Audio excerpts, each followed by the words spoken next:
Hi Pisces, and welcome to your weekly tarot reading for the week of December. Thank you so much for joining me today. I hope that you are doing really well. And this reading can work for any sun, moon, or rising Pisces sign. We will take a look at the cards. We'll get a sense of the awareness for the week, guidance, and possible outcomes. This is a way to capture the energies and the messages. Hopefully something here can be helpful to you. So let's just go ahead and get started with your reading.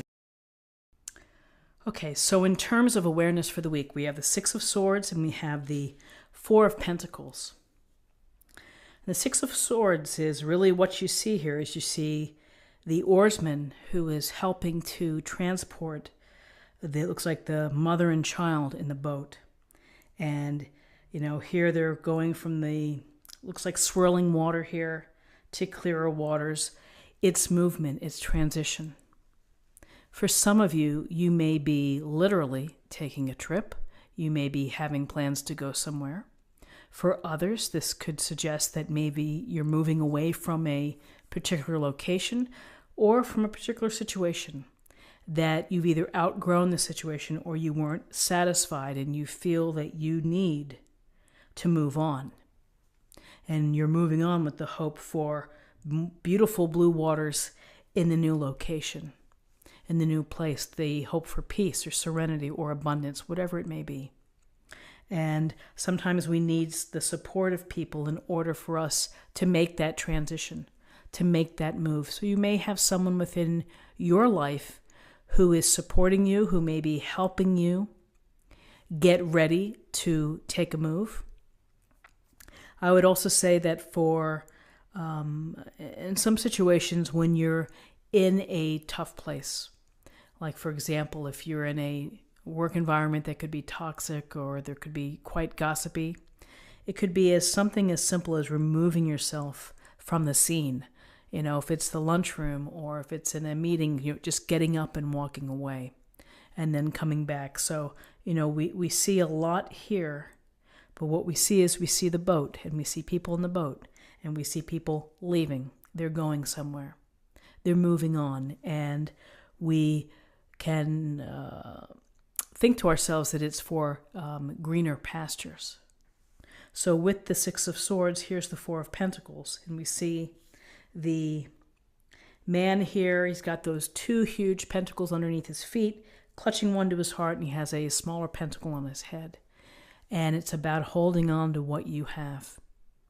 You may be resisting this move, and you may be trying to work out your own sense of control, hanging on to your resources, to the things that you have. Often we look at this in terms of time, energy, money, property, all the things that we have within our own control. And here he's created this very tight boundary, not giving it up, not without a fight. And so, listen, sometimes in life we have to hold on to what we have. We have to be mindful of it. We're not in a position to reach out or to maybe be giving, and maybe it's just not the best time. Maybe there'll be a better time. Maybe there will be an awakening here where this energy of holding tight will release. Some of you simply may be holding on to what you have in maybe in disbelief that, you're going to be moving somewhere or going somewhere or transitioning to calmer waters, and having to think about what you have and what you bring with you. Those are important decisions. But this is a sense of control. It's boundaries. It's holding the status quo and keeping what you have.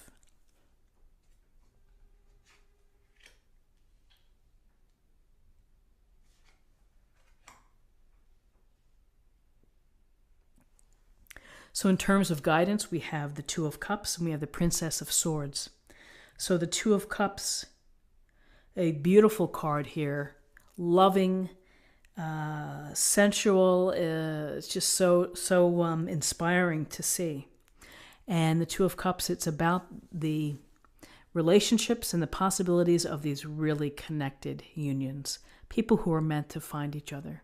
People who simply are joyous to be in the company of someone else. They don't have to do anything. It's just the act of being. And these powerful unions speak to us. They transform us. They bring us happiness and joy and delight. For those of you that are in a relationship, you may be deepening that bond. You may be creating new opportunities for intimacy, for love, for passion. This is a relationship of equality and balance and harmony. Everything fits nicely together. And for some of you who are hoping to meet other people or to have a relationship, this is the possibility that once you make this move, here's the possibility for you to find someone, to meet someone, to connect, to have an emotionally rewarding relationship.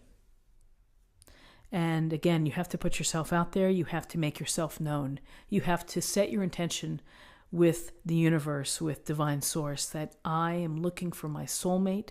I'm looking for my one and only, the person who was meant for me. I'm ready to receive. I'm ready to meet them. And this type of relationship can come true. Two of Cups can also be for those that are, I'm not looking for a relationship right now. I understand. It can be deepening the bonds and making important connections who really, people who matter to you and will matter to you in the long term. So with the Two of Cups, here's the Princess of Swords. And the Princess of Swords, she has her sword ready. She's facing, looks like she's on guard. And in many ways, that's what the Princess of Swords is, which is I'm ready for whatever may come my way. With all of this movement here and this feeling of holding on and opportunities, this is a sense of being ready to do whatever you have to do to deal with obstacles or setbacks or challenges. And you're going to use your smarts. You're going to be intelligent about how you approach things. You're going to rely more on your reason and your logic versus coming at it from an emotional perspective or standpoint. So, the Princess of Swords is this youthful presence, and the youthful presence is looking to use her wit and to use her smarts to strategize, to plan, to move forward, to be ready for whatever comes your way. We have Death, the major arcana, and we have the Ten of Swords. Well, what can we take away from the Death card and the Ten of Swords? We can take that there's really going to be an ending to a way of life, an ending to how you may be thinking about relationships or thinking about how you're dealing with the dynamics at work. The Death card is not to be feared. It just doesn't relate to physical death. It relates to symbolic death, which is things end. Situations end. Sometimes relationships end. Sometimes the job ends. Whatever it is, it's a matter of how you're going to have to process it and deal with it. And the same thing goes for Ten of Swords. It doesn't get any worse than the Ten of Swords. So the movement here and the transition and the holding forth, we have maybe a sense of sadness, that there's this lingering sadness about what's happening. Maybe for some of you, you're being forced to move. Maybe some of you are having, difficulties in a relationship and it's going to end. Here's a relationship. Maybe this represents the possibilities of a new relationship, but something here ends and here's the finality of it. But as we always say, you got to let it go. You have to use it as an experience. You have to try to put it in your book of life and move on. And if you see very clearly here the beautiful sky and you see the sun and you realize that the pain, the sense of loss, maybe the sense of sadness, whatever it may be, you process it, you acknowledge it, you own it, and then you look for the light. You don't dwell here. You you feel it, certainly viscerally, and then you move on. The Death card and the Ten of Swords allows the new opportunities to come into your life. And I feel that it's the new opportunity here that you're going to have possibilities that maybe that there was something wasn't working within a relationship, and by moving to calmer waters, by looking for serenity, looking for a change, that yes, it at a very real level, it represents something ending, where you were, how you lived. And there, of course, there's residual pain and disappointment and wondering, like, am I making the right decision? But ultimately, here we have the Two of Cups, which is a glorious relationship, ready to defend.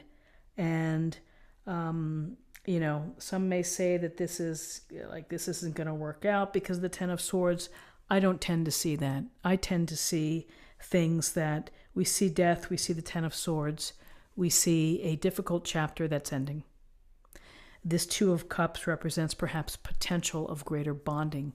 We bond through adversity. Our relationships become stronger and more loving and more connected when we go through something that is like an ending. So very interesting cards. Let's see what we have in terms of an affirmation for the week.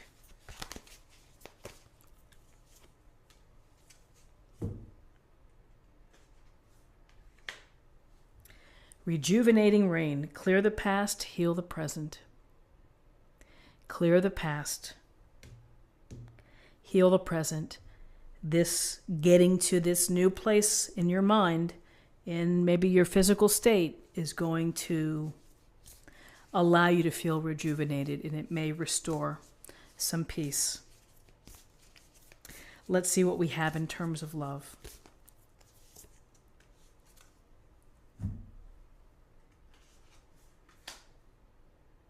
I love you. Let's see what that says. These are very important words. Simple, beautiful message that in times of hard times or adversity, challenges, or simple celebrations, 3 simple words have a lot of meaning when you say them coming from the heart. This is what I have for you. I hope that you found something helpful here today with this reading. If you did, please subscribe if you haven't already. Like this video, share this video, comment below. I hope you do have a really nice week, and I look forward to seeing you next week. Take care.